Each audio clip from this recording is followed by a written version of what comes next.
Professional mixed martial arts is the pinnacle of fighting, but it's not the pinnacle of unmixed martial arts. For that, we have the Olympics. And before the 2024 Paris Games kick off in July, Total Combat is going to take you through the 6 types of unarmed combat. And for this episode, we're going to grapple with 2 at once: Greco-Roman and Freestyle wrestling. As a sport, things don't get much more pure.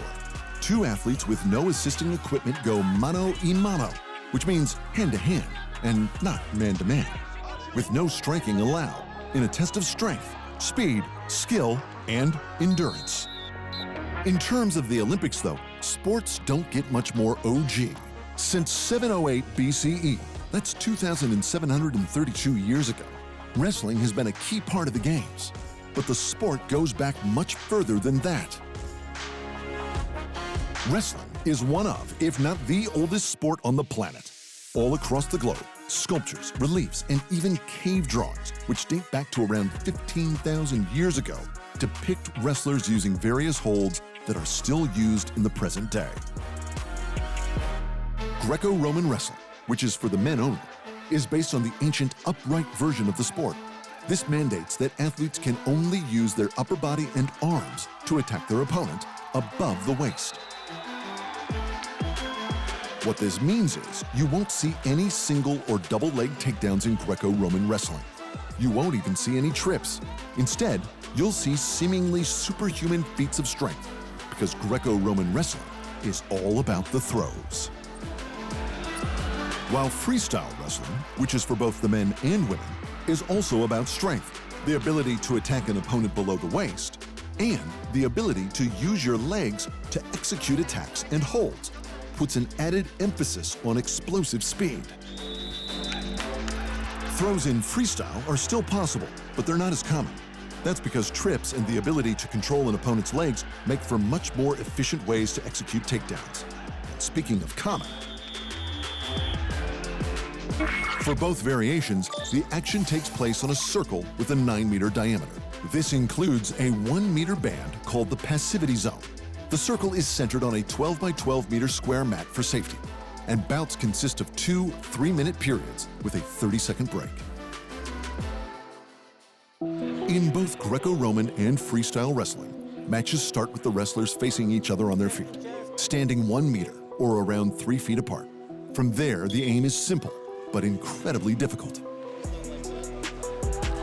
Pin your opponent's shoulders to the mat for a full second, for what they call a fall, and you win the contest. The issue is that in modern-day contests, especially those of such high caliber as the Olympics, falls are incredibly rare because the athletes are just so good at avoiding the position. Luckily, there are other ways to win. Probably the most common method of victory is by points. These are scored by executing moves, techniques, holds, and reversals within the contest. Scoring is cumulative, meaning that points scored in both periods will be added together to determine a winner. The highest score a wrestler can achieve for a single move is 5, which is only awarded for a grand amplitude throw. That is defined as any action or hold by a wrestler in the standing position that causes their opponent to lose all contact with the ground, controls them, moves them in a broadly sweeping curve in the air, and brings them to the ground in a direct and immediate danger position. After that, 4 points are awarded for any action that doesn't quite fit the criteria of a grand amplitude throw. For example, if an opponent is taken from a standing position into a danger position, but isn't lifted entirely off the ground. There is no 3-point allocation, but 2 points are awarded for takedowns and for transitioning opponents onto their back and/or shoulders. And 1 point is generally awarded to an athlete only when their opponent is penalized for some minor infractions such as time wasting, stepping out of the ring, or passivity in Greco-Roman wrestling. Higher point allocations can be awarded for more serious penalties though, issued for illegal, punishing, and brutal holds. These include chokes, small joint manipulations, hair pulling, pinching and biting, and driving an opponent's head directly into the mat from a standing position. Also, if an athlete receives 3 cautions for penalties, they are disqualified. and their opponent wins. If an athlete is injured within the rules of the competition, their opponent wins. And if an athlete falls behind by 10 points in freestyle or 8 points in Greco-Roman, their opponent wins. This final feat of superiority is called a technical fall. As old a sport as wrestling is, it has made one advancement that other combat sports haven't, and that's the ability to challenge the referee's decisions.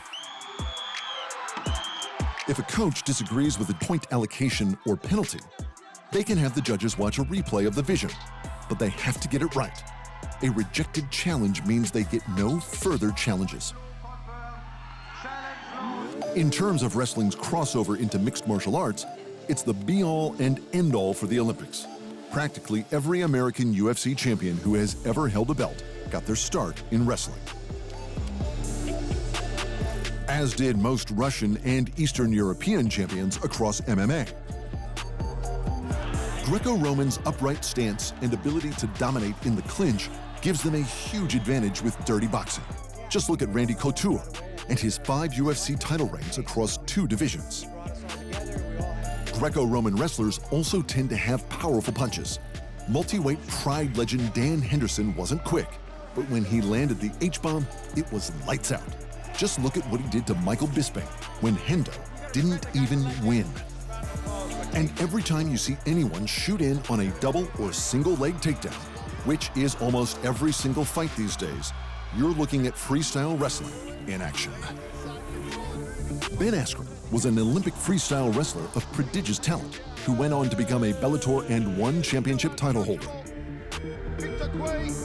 Daniel Cormier's Olympic pedigree was so good that he became the first champion in UFC history to hold and defend titles in 2 divisions simultaneously. And then there's Triple C, Henry Cejudo. The Olympic gold medalist took his freakish skills to the UFC where, like his Olympic counterpart Daniel Cormier, he became a 2-division UFC champion.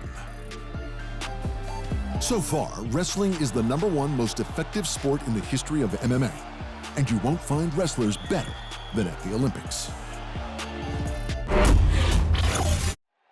Thanks for watching, and remember, if you want more fight sports in your life, just hit the subscribe button.